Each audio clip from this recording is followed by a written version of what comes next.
Alex Eala.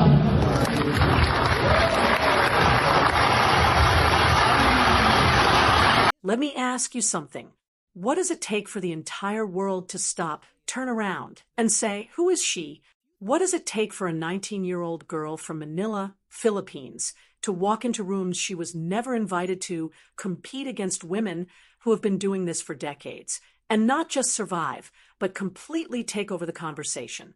Because that is exactly what Alex Eala has done. And now, with the PSA Best Athlete of the Year award sitting in her corner, the story has reached a whole new chapter, one that the WTA establishment did not see coming, one that Aryna Sabalenka, the reigning queen of women's tennis, definitely did not plan for. The throne is not being challenged anymore. It is being outshined. And the name on everyone's lips right now is Alex Eala. This is not hype. This is not a social media moment that fades in 48 hours. This is history. Real, documented, undeniable history. The Asian Sports Association has just named Alex Eala the PSA Best Athlete of the Year for 2025. And in doing so, Filipino tennis ace Alex Eala has officially broken into the WTA top 40 ahead of her opening round match at the Qatar Open. They did not just hand a trophy to a teenager. They sent a message to the entire sporting world. Because Eala is not just the best athlete of the year. She is the first tennis player from Asia ever to win this award. Let that land for a second. From an entire continent of over 4 billion people, a continent that has given the world champions in every discipline imaginable, it took until 2025 for a tennis player to claim this title. And it was not a veteran. It was not someone who had been grinding for 15 years. It was a 19-year-old from the Philippines who decided that this was her moment and refused to let anyone take it from her. Now, before we get into everything that made this year so extraordinary, let's talk about where Eala was just 12 months ago. Because context matters. At the start of 2025, Alex Eala was sitting at world ranking number 140. 140. To the casual tennis fan. That number means you are good, you are promising, but you are not quite there yet. You are not the name being called in the biggest matches. You are not the player filling stadiums. You are on the outside looking in, working your way through the noise, hoping someone notices. But here is what the ranking number never tells you. It does not tell you about the fire. It does not tell you about the obsession. It does not tell you about what happens when someone with that level of talent finally gets their shot and decides, absolutely decides, that they are not giving it back. By the end of 2025, Alex Eala had climbed 100 spots to sit at number 40 in the world. 100 spots in a single season. That kind of progression does not happen by accident. That is not luck. That is someone operating at a completely different level of hunger and focus, someone who made a decision somewhere deep inside herself that this was the year everything changed. And it showed. Every tournament she entered, there was a different energy around her.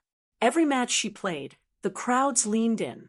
People who had never watched women's tennis in their lives were suddenly pulling up streams, asking questions, sending clips to their friends.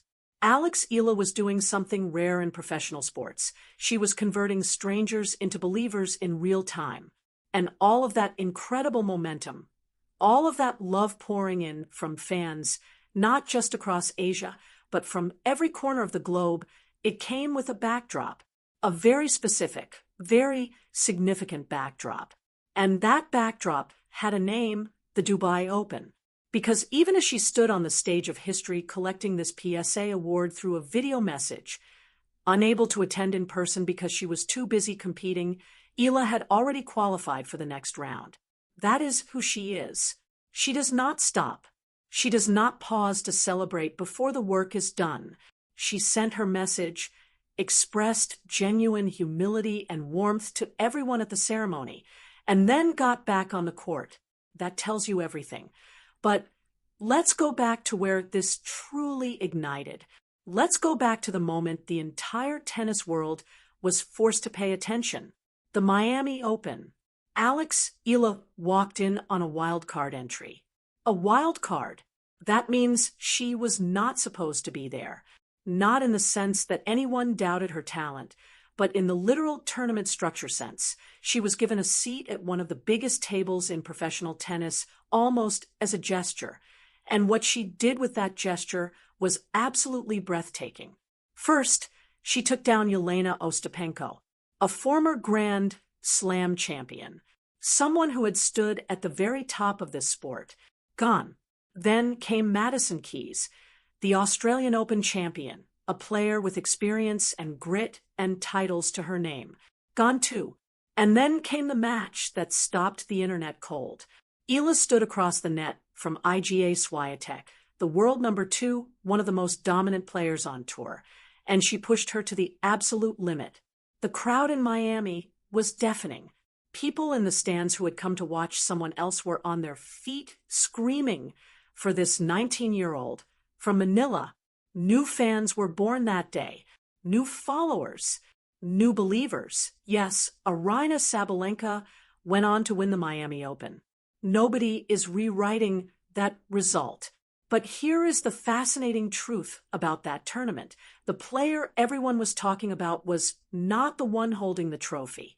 It was the wild card, the girl they gave a ticket to just to fill a spot.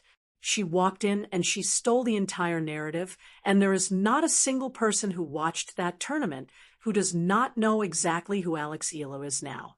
That is not something you can manufacture. That is star power. Real, undeniable, once-in-a-generation star power. Yeah, that's been a talk, and which is understandable. You know, there's some players coming from respective countries, like she's coming from Philippines, which is now a big deal. You know, she's been the biggest ever, tennis player from that country, which is a big country, and there's a big interest. So things like that happen. I mean, it's you could argue that it was, maybe a poor schedule, and maybe they could schedule him on a bigger court. Yes, but again, she's... And speaking of Sabalenka, let's have an honest conversation, because it is important. Aryna Sabalenka is a great champion. Nobody serious is disputing that. She wins titles, she competes hard, she belongs among the elite. But something has shifted in women's tennis, and it is becoming impossible to ignore. The energy, the global conversation, the viral moments, the new eyes coming into the sport, they are following Eala. The spotlight that once lived permanently over the established names at the top of the rankings is moving. Slowly, undeniably, it is moving.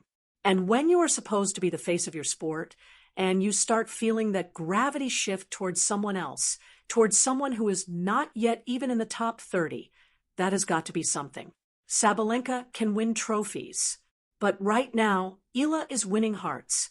And in the modern sports world, where attention is currency and connection is everything, that distinction matters more than most people want to admit. Now, here's the part of this story that does not get told enough. Because the rise of Eala was not a smooth, uninterrupted ascent. There were moments, very specific, very uncomfortable moments, where things happen on court that left a lot of people asking serious questions. During her unforgettable run in Miami, right in the middle of her match against Swiatek, an umpire suddenly raised an issue, accusing Eala of having prohibited items on the court. Think about the timing. She is in the middle of one of the biggest upsets in that tournament. The crowd is electric. She is playing the tennis of her life. And out of nowhere, there is a controversy that had nothing to do with tennis. It felt wrong. It felt deliberate. It felt like an attempt to pull her out of her rhythm, to cool her down, to remind her where she stood in the pecking order. But Eala did not crack. She did not fold. She absorbed it, refocused, and kept playing. And that was not an isolated moment. In another match, an umpire made a line call that was visibly, obviously incorrect. The ball was inside the bounds. Everyone watching could see it, but it was declared out when Eala moved to challenge. Instead of the obvious correction, instead of simply awarding her the point she had clearly won, the umpire called for a replay. A replay, not a correction. A redo. She should have had that point. Clean and simple. Instead, she had to play it again. These are not things you just brush off as bad luck. When a pattern emerges, you have to look at it honestly. And the pattern suggested something that a lot of people in the mainstream were reluctant to say out loud, that certain forces within the structure of professional tennis were not exactly rooting for Eala's success. They saw what was coming. They saw a force they could not control, and they tried, in the ways available to them, to slow it down. But they miscalculated. They did not account for who she is, because despite every bad call, every manufactured disruption, every moment designed to break her concentration or diminish her momentum, Eala still climbed 100 spots in the world rankings. She still won the PSA Best Athlete of the Year award. She still qualified for the next round of the Dubai Open. She did not just survive the resistance, she made it irrelevant, and she is not alone. Novak Djokovic, a man with 24 Grand Slam titles, a man who has seen everything this sport has to offer, went on record at a press conference and called Eala the greatest tennis player the Philippines has ever produced. He said she deserves all the respect in the world. And then he went further. He pointed directly at the way she has been handled within the WTA tournament structure, the smaller courts, the less favorable scheduling, the quiet overlooking of someone whose matches demonstrably draw more attention and fill more seats than most players on tour. When a man with nothing to gain and everything to lose politically makes that argument publicly, you listen. He sees it. The fans see it. The numbers see it.